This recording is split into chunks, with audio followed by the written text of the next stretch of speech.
इस वीडियो में हम कैलेंडर टॉपिक के सभी टाइप्स को शॉर्ट में रिवाइज करेंगे। यहाँ पर मैंने 6 से 7 टाइप्स हैं जो आपको समझाए हैं, तो आप मुझे कमेंट करके ज़रूर बताना कि कौन से टाइप में आपको सबसे ज़्यादा प्रॉब्लम होती है।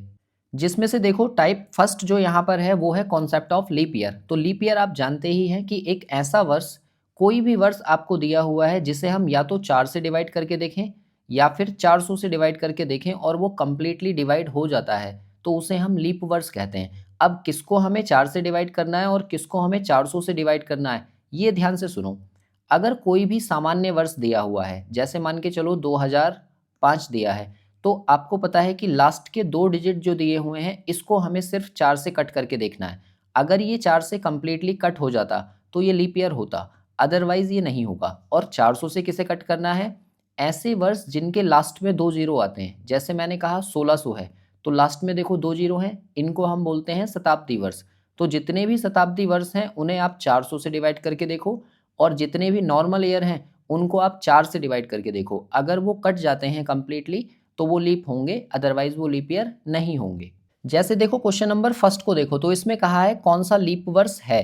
अब देखो यहाँ पर मुझे सिर्फ 26 को कट करके देखना है, और किससे डिवाइड करूंगा मैं इसको? 4 से, क्योंकि ये नॉर्मल ईयर है। और यहाँ पर 34 दिया है तो इसको भी मुझे डिवाइड करके देखना है 4 से। यहाँ पर 02 दिया है, इसको भी मुझे डिवाइड करके देखना है 4 से। और यहाँ पर दिया है 56, इसको भी मुझे डिवाइड करके देखना है 4 से। अगर आप ये बोलेंगे कि हमेशा 4 से डिवाइड करना है तो क्वेश्चन गलत हो जाएगा। क्यों मैं ऐसा बोल रहा हूँ? देखो, आपको पता है एक वर्ष होता है 100। अगर इस 100 को मैं 4 से डिवाइड करूँ तो 4 टू जा 8, यहाँ से 2 बचा 0 और 4 5 जा 25। अब ये पूरा पूरा कट गया। लेकिन 100 जो है ना वो एक शताब्दी वर्ष है, तो अगर मैं इसे 4 से डिवाइड कर रहा हूँ तो ये पूरा पूरा कट रहा है। अब इसके अकॉर्डिंग तो आप कहोगे कि ये लीप वर्ष है, लेकिन मुझे इसे 400 से डिवाइड करके देखना है, और यहाँ पर ये कंप्लीटली डिवाइड होगा नहीं। इसलिए हम बोलेंगे कि 100 वर्ष जो है वो एक लीप वर्ष नहीं है। इसलिए आप ध्यान रखना कि ऐसे वर्ष जिनके लास्ट में 2 जीरो है उन्हें हम किससे कट करके देखेंगे? 400 से। जैसे देखो क्वेश्चन नंबर सेकंड, पहले बताओ फर्स्ट का आंसर क्या होगा। देखो, ये 02 तो नहीं कटेगा, ये भी नहीं कटेगा और ये भी नहीं कटेगा, जो लास्ट वाला है वो कट हो जाएगा। इसका मतलब डी विकल्प जो है वही इसका सही आंसर है। ऐसे ही देखो सेकंड क्वेश्चन को जब हम डिवाइड करके देखेंगे तो अब इसको हम 400 से डिवाइड करेंगे। 400 से डिवाइड करने पर आप देखो कि कौन सा वाला पूरा पूरा कट जाएगा। तो आप कहोगे कि जो सी ऑप्शन है ना वो 400 से पूरा पूरा कट जाएगा। इसका मतलब यही है जो लीप वर्ष होगा। यदि आपसे डायरेक्टली पूछ लिया जाए कुछ वर्ष देकर कि उसमें कितने लीप वर्ष होंगे, तो आपको कुछ नहीं करना है। जैसे 57 दिया है तो आप किससे डिवाइड करो? 4 से। तो ये कितना आएगा? 4 1 जा 4, यहाँ से 1 और ये 7, और 4 4 जा 16। अब यहाँ पर 1 जो रिमाइंडर बच गया उसको आप छोड़ दो, लेकिन ये कितनी बार पूरा पूरा डिवाइड हुआ? 14 टाइम्स। तो इसका मतलब 57 ईयर्स में जो होंगे वो कितने लीप वर्ष होंगे? 14। तो बी ऑप्शन जो है वो इसका सही आंसर है। ऐसे ही देखो क्वेश्चन नंबर 4 को, तो उसमें कहा है कि 100 वर्षों में लीप वर्षों की संख्या कितनी होगी। तो अब आप यहाँ पर भी क्या करोगे? 100 को आप डिवाइड करके देखोगे किससे? 4 से, जो कि मैं पहले यहाँ डिवाइड करके दिखा चुका हूँ। ये कितनी बार कट हुआ था? 25 टाइम्स। अगर ये 25 टाइम्स कट हुआ है तो 25 भी ऑप्शन में है। बट आपको ये याद रखना है कि 100 जो है वो लीप वर्ष नहीं होता है, क्योंकि वो 400 से नहीं कटेगा। इसका मतलब इससे मुझे एक कम करना पड़ेगा। तो ये कितना आएगा? 24। तो इसका जो करेक्ट आंसर है वो बी ऑप्शन है कि 100 वर्षों में 24 लीप वर्ष होते हैं। ऐसे ही देखिए क्वेश्चन नंबर 5 को, तो उसमें कहा है कि विषम का चयन करो। अब देखो यहाँ जो वर्ष दिए हैं ना, इन वर्षों में से आप उस वर्ष को सेलेक्ट कर लो जो लीप है या फिर लीप नहीं है। तो देखो इसको मैं कट करके देखूंगा तो ये 400 से कट होगा, तो ये तो कंप्लीटली कट हो जाएगा। इसको चेक करेंगे तो इसको हम 4 से डिवाइड करके देखेंगे तो 24 4 के टेबल में आता है, इसका मतलब ये भी कट हो जाएगा। अब 1600 को अगर हम डिवाइड करेंगे तो अब हम 400 से डिवाइड करके देखेंगे और ये भी डिवाइड हो जाएगा। और लास्ट वाले को भी हम किससे डिवाइड करके देखेंगे? 400 से, तो ये भी डिवाइड हो जाएगा। तो ये तो चारों ही डिवाइड हो गए। अगर चारों डिवाइड हो गए तो ये चारों के चारों लीप वर्ष हैं। बट हमें कौन सा सेलेक्ट करना है जो इन चारों में डिफरेंट है? तो आप ये कहो कि ऑप्शन ए, सी और लास्ट वाला डी, ये तीनों जो हैं ये तो हैं हमारे शताब्दी वर्ष, लेकिन जो बी ऑप्शन है वो कैसा है? वो नॉर्मल है ना। और नॉर्मल कौन सा? लीप वाला। इसलिए बी ऑप्शन जो है वो इसका करेक्ट आंसर होगा। आई होप आपको लीप ईयर का कॉन्सेप्ट समझ में आ गया होगा। अच्छा, यहाँ से एक चीज और याद रखना, अगर आपसे ये पूछा जाता है कि कितने वर्षों के बाद में लीप वर्ष आता है, तो आप कहोगे कि 4 वर्षों के बाद में आता है। बट सिर्फ 4 नहीं, यहाँ पर 8 भी याद रखना। कि 8 वर्षों के बाद भी कई बार लीप ईयर आता है। जैसे हम ये कहें कि 1900 सेंचुरी को जब हम क्रॉस करेंगे तो यहाँ 1896 होगा और यहाँ पर 1904 होगा। तो आप ये कहोगे कि ये भी लीप है और ये भी लीप है, बट सन 1900 जो है ना वो लीप नहीं है। तो यहाँ पर जो है गैप कितने साल का हो गया, 8 साल का। तो ये वाला एक पॉइंट और याद रखना, बाकी लीप ईयर में आपको सिर्फ इतना ही तैयार करना है। दूसरा कॉन्सेप्ट कैलेंडर टॉपिक में आपको तैयार करना है डे ऑन अ डेट, मतलब किसी भी दी गई तिथि पर दिन ज्ञात करना। और इसके लिए आपको पता होना चाहिए कि विषम दिन का क्या कॉन्सेप्ट है। अब पहले आप ये देखो कि इसमें क्वेश्चन पूछा कैसे जाता है। क्वेश्चन नंबर 6 आपको दिया हुआ है कि 2 जुलाई 1984 को सप्ताह का कौन सा दिन था, और देखो ये 2023 में। और एक क्वेश्चन ऐसा ही क्वेश्चन नंबर 9 है जो कि 2023 में पूछा गया है, और पूरे पूरे चांसेस हैं कि इस बार भी आपका क्वेश्चन इसी वाले पोर्शन से आ जाए, है ना। तो आप इसको ध्यान से समझना कि कैसे हम फाइंड करते हैं। पहली चीज़ आपको मैंने बताया कि आपको कॉन्सेप्ट आना चाहिए विषम दिन का। अब विषम दिन क्या है, देखो जैसे मान के चलो कि कहीं पर हमें दिन दिए सपोज 10, तो मैं ये कहूँगा कि यहाँ पर एक सप्ताह कंप्लीट हो जाएगा 7 दिन का। तो कितने दिन एक्स्ट्रा बचेंगे, 3 दिन एक्स्ट्रा बचेंगे। तो ये जो 3 दिन है ना, ये मेरे विषम दिन है। बस इतनी सी बात है। मतलब जितने भी दिन आपको दिए हैं उसमें से 7 के पेयर बनाओ और उन्हें अलग कर दो, और बाकी के जो बचे हुए दिन हैं वही हमारे विषम दिन हैं। तो यहाँ से आप क्या याद रखो, 100 साल, 200 साल, 300 साल और 400 साल में विषम दिन कितने होते हैं। तो 100 साल में 5 होते हैं, 200 साल में 3 होते हैं, 300 साल में एक विषम दिन और 400 साल में 0। और इस तरह से आपको ये वाली टेबल कह लो, कोड्स कह लो, जो भी आप कहना चाहो, इसको आपको याद रखना है। किस तरह से ये निकाले जाते हैं ये मैं वीडियो के लास्ट में बताऊंगा। फिलहाल अभी आपको सिर्फ इतना याद रखना है। और दूसरी चीज़, मंडे जो है ना वो हमारे सप्ताह का पहला दिन है। फिर उसके बाद में ट्यूसडे हो गया, फिर वेडनेसडे, फिर थर्सडे, फिर फ्राइडे, और फिर सैटरडे, और फिर आएगा लास्ट में संडे। तो ये 1 2 3 4 5 6 और ये 7 या फिर 0, ये दिनों की संख्या है। बस आपको क्या ध्यान रखना है कि जो पहला दिन होता है वो हमारा मंडे से स्टार्ट होगा। अब देखो इन दोनों की हेल्प से मैं इसे कैसे कैलकुलेट करूंगा, आपको ये सीखना है। तो देखो सबसे पहला जो क्वेश्चन है वो है 2 जुलाई 1984। तो आप यहाँ पर लिख लो कि 2 जुलाई और ये हो गया 1984। अब देखो इस पर कैलकुलेट कैसे करेंगे। जो 1984 वाला वर्ष है वो अभी कंप्लीट नहीं हुआ, वो कहाँ तक गया है, जुलाई तक गया है। मतलब कंप्लीट कितने हुए होंगे, तो आप कहोगे 1983 ईयर्स जो हैं वो कंप्लीट हो गए। तो सबसे पहले हम क्या काम करें कि जो 84वां वर्ष है उसमें देख लेते हैं कि कितने विषम दिन होंगे, और उसके लिए हम जनवरी से स्टार्ट करेंगे। अब देखो जनवरी में होते हैं 31 दिन। अगर 31 दिन हैं तो उसमें से 28 दिन आप निकाल दो तो 3 दिन बचेंगे, तो वो 3 दिन हमने यहाँ लिख लिए। प्लस इसके बाद में है 84। अब 84 जो दिया हुआ है वो अपने आप में लीप वर्ष है। तो लीप वर्ष में जो इसकी फरवरी आएगी वो कितने दिन की होगी, 29 दिन की, तो उसमें एक विषम दिन होगा। प्लस फरवरी के बाद मार्च, मार्च के 3, फिर अप्रैल के 2, फिर मई के 3, फिर जून के 2, और फिर जुलाई के भी यहाँ पर कितने दिन दिए हैं, 2 दिन। तो ये 2 दिन हो गए। ये वाले जो दिन हैं ये सारे के सारे हमारे 84 वाला जो वर्ष है उसके दिन हैं। और बाकी के वर्ष कितने तैयार हो गए हमारे, 1983। अब देखो 1900 जब मैं बनाऊंगा तो मैं 400 के मल्टीपल लूंगा। मतलब कैसे, 400 की गुणा अगर मैं 4 से करूं तो 1600 साल कंप्लीट हो गए, और प्लस इसमें 300 साल मैंने और ले लिए, तो प्लस 300 साल, तो ये टोटल कितने हो गए, 1900। और 1900 के बाद में 83 और दिया हुआ है तो प्लस 83।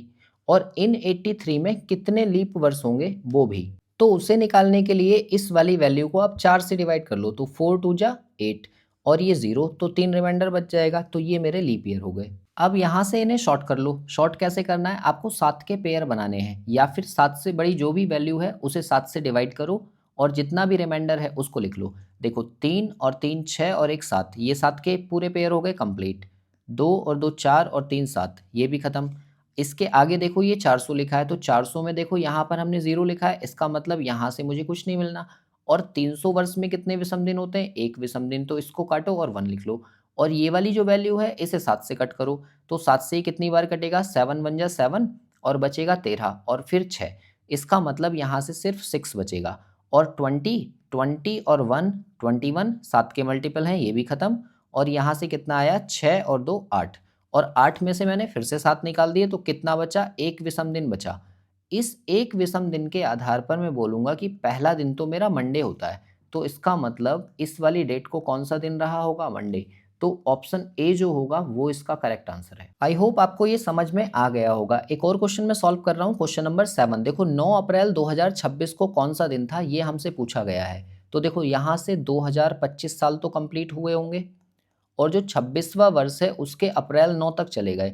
तो आप मेरे साथ लिखो कि जनवरी के 3 होंगे और फरवरी 2026 की यानी कि 0 और प्लस मार्च के 3 और अप्रैल के यहाँ 9 दे रखा है, तो 9 में से 7 हटा दिए तो कितने बचे, 2, तो ये 2 लिख लिया। अब प्लस इसके बाद में देखो ये 2025 है, तो आप ये कहो कि 400 की गुणा अगर मैं 5 से कर लूँ तो 2000 साल कंप्लीट हो जाएंगे और प्लस इसके बाद में 25 साल एक्स्ट्रा हैं और इन 25 साल में लीप कितने होंगे, इसको आप 4 से डिवाइड कर लो तो 6 टाइम्स ये आ जाएगा। अब यहाँ से ये देखो कि ये टोटल कितने मिलाकर हमें 7 के पेयर देंगे। तो देखो 400 तो वैसे ही खत्म हो जाएगा क्योंकि 400 में 0 विषम दिन। अब 25 में से मैं 21 निकाल दूं तो यहाँ से 4 बचेगा। फिर देखो 4 और 3 7, ये भी खत्म। 6 और 2 8, 8 और 3 कितने हो गए आपके 11 और 11 में से हमने 7 निकाल दिए तो कितने बचे 4। और चौथा दिन हमारा कौन सा होता है, थर्सडे, यानी कि सी ऑप्शन जो होगा ना वो इस क्वेश्चन का करेक्ट आंसर होगा। कुछ क्वेश्चन ऐसे हैं जिनको आप याद कर लो, जैसे क्वेश्चन नंबर 8 हो गया कि 15 अगस्त 1947 को कौन सा दिन था। तो आप याद रखना कि ये शुक्रवार था। बाकी आप कैलकुलेट करके देखो ऐसे कि आपसे हो पा रहा है या नहीं हो पा रहा है। और एक दूसरी डेट कौन सी याद रखनी है, 26 जनवरी की। 26 जनवरी सन 1950 को कौन सा दिन था, तो वो बृहस्पतिवार था। ये दूसरा पॉइंट आपको याद रखना है। और एक गांधी जी के जन्म का दिन, गांधी जी का जन्म हुआ था शनिवार के दिन, तो ये भी आपको याद रखना है। इसके बाद देखिए क्वेश्चन नंबर 9 को, तो इस क्वेश्चन को देखो आप इसे कैसे सॉल्व करेंगे। यहाँ पर दिया हुआ है मई 2001 की किन तारीखों को गुरुवार था। अब आप यहाँ से एक चीज़ ध्यान दो, अगर मुझे ये पता चल जाए कि 1 मई 2001 को कौन सा दिन था, तो मैं उसके आधार से ये पता लगा लूँगा कि पहला वाला गुरुवार किस डेट को था। तो इसके लिए आप इसे निकालो। अब देखो यहाँ से कितने साल कंप्लीट हो गए हैं, सन 2000 तक, और जो 2001 वाला है वो मई तक चला गया, तो आप पहले से मई तक लेकर जाओ। देखो जनवरी के 3, फरवरी के 0 क्योंकि 2001 की होगी, प्लस मार्च के 3, अप्रैल के 2 और मई का यहाँ पर एक दिन दिया है तो 1, और प्लस ये 2000 साल कंप्लीट हो गए हैं। तो ये जो 2000 साल हैं ये 400 का मल्टीपल होंगे 5 बार, और प्लस बाकी एक्स्ट्रा कोई भी दिन हमारे पास नहीं है। अब जैसे ये 400 साल दिए हैं तो ये तो 0 का मल्टीपल है, इसको छोड़ दो। और बाकी कितने बचे देखो, 3 3 6 और 1 7, ये भी खत्म। तो सिर्फ 2 दिन बचे, और 2 दिन का मतलब क्या है, ट्यूसडे।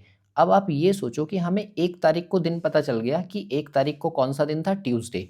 अगर 1 तारीख को ट्यूसडे था तो आप मुझे बताओ कि 2 तारीख को वेडनेसडे होगा क्या, और 3 तारीख को कौन सा दिन होगा, थर्सडे। हमसे क्या कहा गया है, थर्सडे गुरुवार, तो गुरुवार 3 तारीख को होगा, और फिर इसके 7 दिन बाद 10 तारीख को होगा, फिर इसके 7 दिन बाद 17 तारीख को होगा, फिर इसके 7 दिन बाद 24 को होगा, और फिर इसके 7 दिन बाद 31 को होगा। तो ऐसा हमें कौन सा ऑप्शन दिख रहा है, ऑप्शन डी। तो डी ही जो है इसका करेक्ट आंसर है, और ये भी क्वेश्चन आपका 2023 में पूछा गया है। यहाँ से देखो एक और क्वेश्चन आपको दिया हुआ है कि मार्च 2006 में कितने रविवार थे। तो देखो ये वाले जो क्वेश्चन के आंसर है ना, 4 रविवार थे, 5 थे, 10 थे, या फिर नन ऑफ दीज। तो देखो इस क्वेश्चन को ध्यान से समझो, ये मोस्ट इंपॉर्टेंट पॉइंट है। अगर आपके पास कोई महीना है जो 28 दिन का है, या 29 दिन का है, या 30 दिन का है, या फिर 31 दिन का है, तो आपको क्या ध्यान रखना है। देखो 28 दिन के हर एक महीने में, फरवरी ही होता है, उसमें कोई भी दिन 4 बार आता है, ये आपको याद रखना है। और 29 तारीख वाले में जो इसका फर्स्ट डे होगा वो तो 5 बार आएगा, और बाकी के सारे जो हैं वो 4 बार आएंगे, ठीक है, ये याद रखना है। और 30 तारीख वाले में फर्स्ट डे और सेकंड डे ये तो 5 बार आते हैं, और बाकी के सारे 4 बार आते हैं। और ये जो लास्ट है 31, इसमें 1 तारीख को, 2 तारीख को और 3 तारीख को जो दिन रहेगा वो 5 बार आएंगे, और बाकी के सारे जो हैं वो कितनी बार आएंगे, 4 बार आएंगे। तो ये वाला जो पॉइंट है ना, ये आपके काफ़ी काम का है। जैसे इसमें ये कहा गया है कि रविवार है, अब रविवार आपको चेक करना है, तो आप ये जानते हो कि आपको 1 मार्च 2006 को कौन सा दिन था ये निकालना पड़ेगा। लेकिन ज़रा सोचो, अगर मुझे ये पता है कि मार्च तो 31 का महीना होता है, तो 31 के महीने में स्टार्टिंग में जो 3 दिन होते हैं वो कितनी बार आते हैं? 5 बार। तो आप ये देखो कि अगर मुझे यहाँ पर 4 ऑप्शन नहीं दिखता और नन ऑफ दीज ऑप्शन नहीं दिखता, सिर्फ 5 दिखता तो मैं 5 मार्क कर देता, या फिर 5 नहीं दिखता, नन ऑफ दीज नहीं दिखता तो मैं 4 मार्क कर देता। फिलहाल इसको चेक कैसे करेंगे? यदि हम निकालें 1 मार्च 2006 को कौन सा दिन था, तो हमें ये पता चल सकता है। तो करो चेक, यहाँ पर कितने साल कंप्लीट हो गए? 2005 साल कंप्लीट। तो आप देखो, जनवरी के 3, फरवरी के 0, मार्च के कितने? 1 दिन, और प्लस कितने साल कंप्लीट? 2000 साल कंप्लीट, प्लस 5 साल कंप्लीट, और 5 में एक लीप होगा जो कि 2004 होगा। अब देखो, ये तो हो गया 400 का मल्टीपल, और 5 और एक 6 और एक 7 ये भी खत्म। कितने बचे? सिर्फ 3। 3 का मतलब हो गया वेडनेसडे, यानी कि 1 तारीख को कौन सा दिन था? वेडनेसडे। तो आप ये चेक करो कि 1 तारीख को वेडनेसडे था, फिर 2 तारीख को क्या होगा? थर्सडे, और फिर 3 तारीख को क्या होगा? फ्राइडे। क्या इन तीनों दिनों में हमारा संडे आया? नहीं आया। इसका मतलब स्टार्टिंग के 3 दिन ही तो 5 बार आ रहे थे, बाकी के सारे तो 4 बार आएंगे। तो इसका जो करेक्ट आंसर होगा वो क्या होगा? 4 टाइम्स, यानी कि ए ऑप्शन जो है वो इसका करेक्ट आंसर है। इसके बाद देखिए, नेक्स्ट कॉन्सेप्ट जो आपको सीखना है वो है फर्स्ट और last day of a century, मतलब किसी भी शताब्दी का प्रथम दिन और अंतिम दिन ज्ञात करना। तो देखो, मैंने अभी आपको क्या सिखाया था कि अगर 100 साल कंप्लीट होंगे तो 5 विषम दिन आएंगे, 200 साल कंप्लीट होंगे तो 3 विषम दिन आएंगे, 300 साल कंप्लीट होंगे तो 1 विषम दिन आएगा, और 400 साल कंप्लीट होंगे तो 0 विषम दिन आएगा। इसका मतलब क्या है? इसका मतलब ये है कि 5वां दिन जो होता है वो फ्राइडे का होता है, ऐसे ही तीसरा दिन जो होगा वो वेडनेसडे होता है, पहला दिन जो है वो मंडे का होता है, और 0 का मतलब क्या है? संडे। तो किसी भी सेंचुरी का जो लास्ट डे है वो इनमें से कोई सा होगा। और अब ऑब्वियस सी बात है कि अगर कोई सेंचुरी फ्राइडे पर समाप्त हो रही है तो इससे अगला दिन क्या होगा? सैटरडे, और वेडनेसडे पर अगर समाप्त हो रही है तो अगला दिन क्या होगा? थर्सडे, और मंडे पर समाप्त हो रही है तो अगला दिन क्या होगा? ट्यूसडे, और संडे पर समाप्त हो रही है तो अगला दिन क्या होगा? मंडे। तो इसका मतलब ये है कि किसी भी शताब्दी का जो फर्स्ट डे होगा वो इनमें से कोई सा होगा। तो आपको करना क्या है? 4 जो ऑप्शन दिए हुए होते हैं उनमें से चेक करना होता है कि इनमें से कौन सा वाला आ रहा है या कौन सा नहीं आ रहा है। जैसे अब देखो, इस क्वेश्चन में जो कहा गया है वो कहा गया है कि 18वीं शताब्दी का अंतिम दिन क्या होगा। तो देखो, यहाँ पहले हम कैलकुलेट करके देखते हैं। 18वीं शताब्दी का मतलब क्या है? 1800 साल जब कंप्लीट हो जाएंगे तब की बात हो रही है। तो मैं ये कहूँगा कि भाई 400 का मल्टीपल होगा 4 बार करने पर 1600 वर्ष, और फिर उसके बाद में 200 साल और एक्स्ट्रा होंगे, तो ये 1800 साल कंप्लीट हो जाएंगे हमारे। अब देखो, 400 साल का मतलब क्या है? 400 साल में विषम दिन 0 होते हैं, तो यहाँ से तो हमें कुछ नहीं मिलना, मतलब बचा कितना? 200, और 200 साल में कितने विषम दिन हैं? 3। तो 3 विषम दिन है, और 3 विषम दिन का मतलब क्या हो गया? वेडनेसडे। तो इस क्वेश्चन का जो करेक्ट आंसर होगा वो क्या होगा? वेडनेसडे, यानी कि बी ऑप्शन। तो यहाँ से आपको यही पॉइंट्स याद रखने हैं कि किसी भी शताब्दी का अगर पूछा जाता है कि प्रथम दिन और लास्ट दिन क्या हो सकता है या फिर क्या नहीं हो सकता, तो आप याद रखो कि किसी भी शताब्दी का लास्ट दिन फ्राइडे, वेडनेसडे, मंडे और संडे इन चारों में से कोई सा एक होगा। और अगर कहा जाए कि फर्स्ट डे कौन सा होगा, तो आप कहो सैटरडे, थर्सडे, ट्यूसडे और मंडे में से कोई सा एक होगा। और अगर आपसे ये कहा जाए कि किसी शताब्दी का प्रथम व अंतिम दिन दोनों हो सकता है, तो आप ये चेक करो कि यहाँ पर मंडे ऑप्शन में दिया हुआ होना चाहिए कि मंडे जो है किसी भी शताब्दी का प्रथम और अंतिम दिन दोनों हो सकता है। तो ये स्टार पॉइंट है, इसको आप याद रखेंगे। अच्छा, अगर आपसे ये पूछा जाता कि 19वीं शताब्दी का पहला दिन क्या होगा, तो 19वीं शताब्दी का पहला दिन निकालने के लिए आप 18वीं शताब्दी का लास्ट डे निकाल लो, वो वेडनेसडे है, और इससे जस्ट अगला दिन जो होगा वो 19वीं शताब्दी का पहला दिन होगा, यानी कि थर्सडे। तो हमारा थर्सडे आंसर आ जाएगा। आई होप आपको फर्स्ट डे और लास्ट डे का कॉन्सेप्ट भी अच्छे से समझ में आ गया होगा। अगला जो कॉन्सेप्ट आपको सीखना है वो है सिमिलर कैलेंडर, मतलब कैलेंडर का समान होना।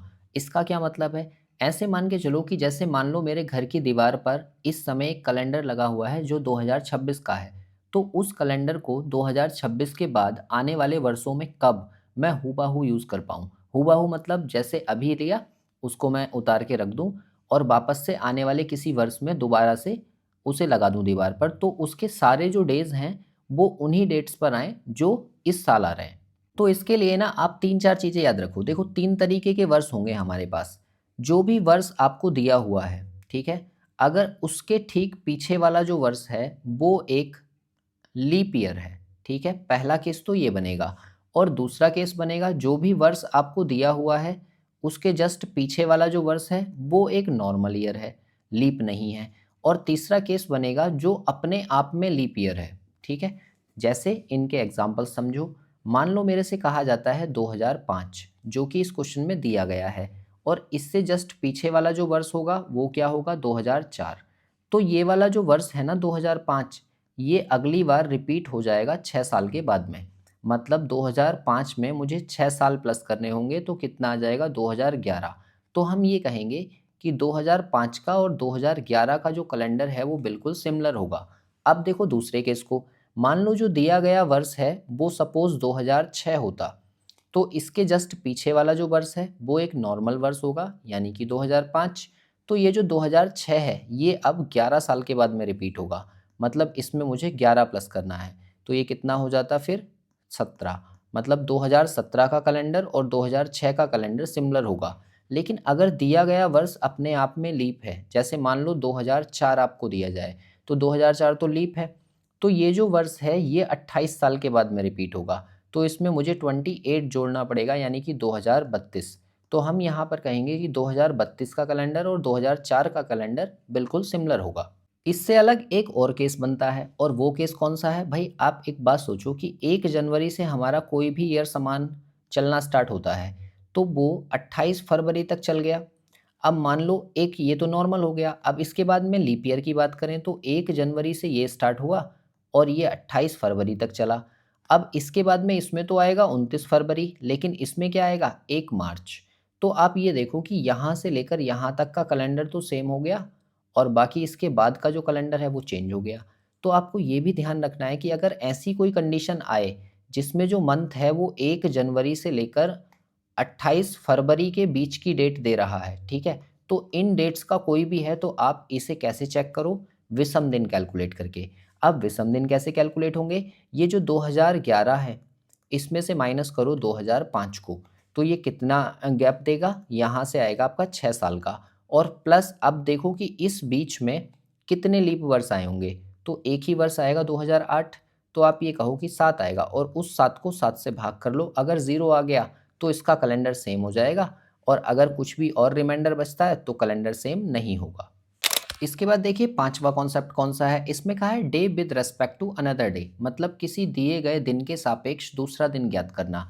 जैसे आपको यहाँ पर दो डेट दी जाएंगी, 15 अगस्त 2021 को अगर रविवार था तो 15 अगस्त 2022 को कौन सा दिन होगा। अब इस वाली कंडीशन में ना आपसे क्या कहा जाता है, देखो ध्यान से समझो। जैसे मान लो आज 9 तारीख है ना, कि 9 अप्रैल और 2026 है, और आज वैसे दिन कौन सा है, जो भी दिन है मुझे नहीं पता, आप ऐसे मान के चलो कि संडे है आज सपोज। तो ये जो दिन है ना, मैंने यहाँ संडे क्यों लिखा है, यहाँ पर रियल वाला दिन नहीं लिख कर दिया जाएगा, कोई एक अपनी मर्जी से बनाकर दिया जाएगा, और उसके रेफरेंस में आपसे नई डेट पूछी जाएगी कि आप बताओ कि 12 अगस्त 2032 को कौन सा दिन होगा। तो अगर आप इसे मोबाइल में देखते भी हैं तो ये डे वो नहीं आएगा जो एक्चुअल में है, ये किसके रेस्पेक्ट में आएगा, ये संडे के रेस्पेक्ट में आएगा।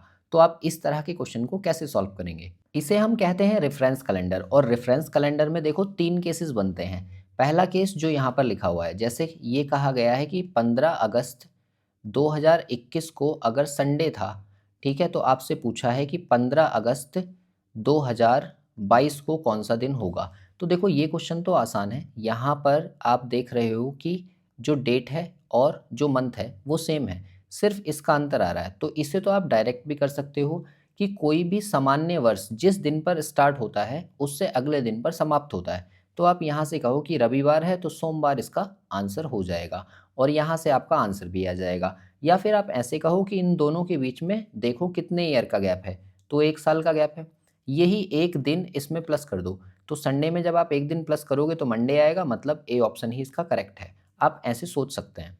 और यहाँ से दूसरा केस कौन सा बनेगा, दूसरे केस में क्या होगा कि ये दोनों चेंज होंगे और ये दोनों सिमिलर होंगे। इसका मतलब क्या है, आपसे कहा जाएगा जैसे 20 मार्च 2006 को अगर संडे था तो आपसे कहा जाएगा कि बताइए 24 अप्रैल 2006 को कौन सा दिन होगा।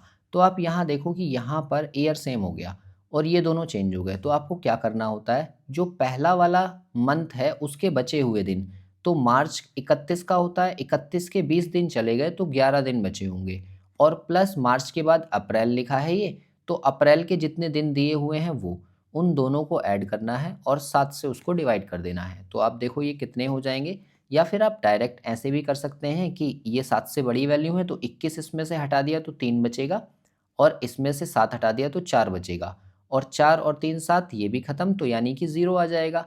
0 का मतलब जो दिन है वही दिन रहेगा। तो इस तरह का ये दूसरा टाइप है। और तीसरा टाइप कैसा होता है, जिसके अंदर ये भी अलग होगा और ये भी अलग होगा। मतलब कैसे, जैसे आपसे कहा जाए कि 20 मार्च 2004 को अगर फ्राइडे है, तो आप बताओ कि 16 अगस्त 2009 को कौन सा दिन होगा। अब देखो यहाँ पर ये अलग हो रहा है, ये भी चेंज है, और ये अलग हो रहा है, ये भी चेंज है। तो आपको क्या करना होगा, इसके भी विषम दिन निकालो, इसके भी विषम दिन निकालो, दोनों को ऐड कर लो और उन्हें 7 से डिवाइड कर लो, और जितने भी दिन आए उसे फ्राइडे में जोड़ दो। अगर नेगेटिव वैल्यू आती है तो घटा दो। इस तरह से हम तीनों टाइप्स के क्वेश्चंस को सॉल्व कर सकते हैं। अगर ये समझ में नहीं आया है तो वीडियो के लास्ट में मैं आपको बताऊंगा कि और इसकी प्रैक्टिस कैसे कर सकते हैं। फिलहाल यहाँ पर देखो क्वेश्चन नंबर 14 को, तो उसमें कहा है कि यदि 15 जनवरी 2003 को रविवार था तो 15 जनवरी 2011 को कौन सा दिन होगा। अब देखो यहाँ भी जनवरी है, यहाँ भी जनवरी है, यानी कि ये टाइप 1 का क्वेश्चन हो गया। तो आपको सिर्फ क्या करना है, 2003 और 2011 के बीच में विषम दिन निकालने हैं। तो 2011 में से 3 मैंने माइनस किए तो 8 बचे, और प्लस 3 के बाद में एक 4 लीप होगा, और फिर इसके बाद में एक 8 लीप होगा, यानी कि 2 और प्लस हो गया, तो टोटल हो गए 10। 10 को 7 से भाग किया तो 3 विषम दिन बच रहे हैं। बस आपको क्या करना होगा कि ये जो रविवार है इसमें आपको 3 दिन प्लस करने हैं, तो मंडे 1, ट्यूसडे 2 और वेडनेसडे 3। मतलब इसका जो करेक्ट आंसर होगा वो ऑप्शन सी हो जाएगा, यानी कि वेडनेसडे। इसके बाद देखिए एक और टाइप आपको इसमें तैयार करना है, एज का कैलकुलेशन करना। मतलब किसी व्यक्ति के जन्म के बारे में बोला जाएगा कि उसका जन्म हुआ था 12 मार्च 2005 में, तो आप बताओ कि 10 जुलाई 2026 में वह कितनी आयु का हो जाएगा। तो इसको आप कैसे लिखोगे, पहले लिखो 2026, फिर उसके बाद जुलाई, तो जुलाई कौन सा महीना है, 7वां महीना, और 10 तारीख दी है तो 10, ऐसे ही इसको लिखो। तो यहाँ पर 12 डेट के नीचे डेट, मार्च तीसरा महीना होता है, और 2005, ये हमने लिख लिया इस तरीके से। मतलब पहले आप ईयर लिख लो, फिर मंथ लिख लो, और फिर डेट लिख लो। अब इसको जब हम माइनस करेंगे तो ध्यान से देखो कि 10 में से मैं 12 माइनस नहीं कर सकता, तो मुझे इधर से इधर कैरी लेना पड़ेगा। तो आपको क्या ध्यान रखना है, यहाँ से आप कितने दिन कैरी लोगे, जो मंथ दिया हुआ हो ना यहाँ पर, उससे जस्ट पिछले मंथ के दिन आपको कैरी करने हैं। मतलब ये दिया है जुलाई, तो जुलाई होता है आपका 31 का, तो इससे जस्ट पीछे वाला मंथ कौन सा होगा, वो होगा जून। तो जून में कितने दिन होते हैं, 30, तो आपको 30 इधर कैरी लेना है। तो 30 ये और 10 ये कितने हो गए, 40, और 40 में से 12 माइनस कर दो, तो यहाँ से कितना बचेगा, 28, यानी कि 28 डेज बचेंगे। ठीक है, अब इधर आ जाओ, यहाँ पर कितने महीने बचे, 6, 6 में से 3 गए तो 3 महीने बचे। अब यहाँ पर 26, 6 में से 5 गया तो 1 बचा, और यहाँ पर ये 2, यानी कि उसकी जो एज हो जाएगी वो कितनी हो जाएगी, 21 साल 3 महीने 28 दिन, और यही इसका करेक्ट आंसर है। आई होप इसके सारे के सारे टाइप्स जो मैंने अभी आपको समझाए हैं ये आपको समझ में आ गए होंगे। फिर भी किसी टाइप में अगर आपको कोई डाउट है तो आप नीचे कमेंट करके बताओ मुझे। और अब सुनो यहाँ से आपके लिए एक प्रो टिप। ये जो वीडियो था ये शॉर्ट वीडियो था, क्योंकि मैंने इसमें क्विकली रिवाइज किया है पूरे चैप्टर्स में कौन कौन से कॉन्सेप्ट डिस्कस किए जाते हैं। अगर आप इस चैप्टर को कम्प्लीटली पढ़ना चाहते हो, डिटेल में पढ़ना चाहते हो, और बहुत सारे क्वेश्चंस की प्रैक्टिस भी करना चाहते हो, तो डिस्क्रिप्शन चेक कर लो। यहाँ पर टाइप 1 से लेकर 6, 7, 8 तक काफ़ी सारे क्वेश्चंस मैंने वहाँ कराए हैं, वन शॉट भी कराया है, और पर्टिकुलर अलग अलग टाइप भी डिस्कस किया है। तो उन टाइप्स को आप वहाँ से जाकर सीखो, और अच्छे से आप अपने एग्ज़ाम में इस तरीके के क्वेश्चंस करके आओ। बाकी आपको अगर वीडियो ना मिले तो आप नीचे कमेंट कर दो, या फिर व्हाट्सएप ग्रुप से भी आप जुड़ सकते हो, जहां पर मैं वीडियो आपको शेयर कर दूंगा। और अगर आपको चाहिए कैलेंडर टॉपिक की प्रैक्टिस सीट तो आप जाकर टेलीग्राम चैनल से उसे डाउनलोड कर सकते हैं, डिस्क्रिप्शन में वहां पर लिंक आपको मिल जाएगा। बाकी मिलते हैं नेक्स्ट वीडियो में एक और टॉपिक के साथ, जहां पर हम उसको रिवाइज करेंगे।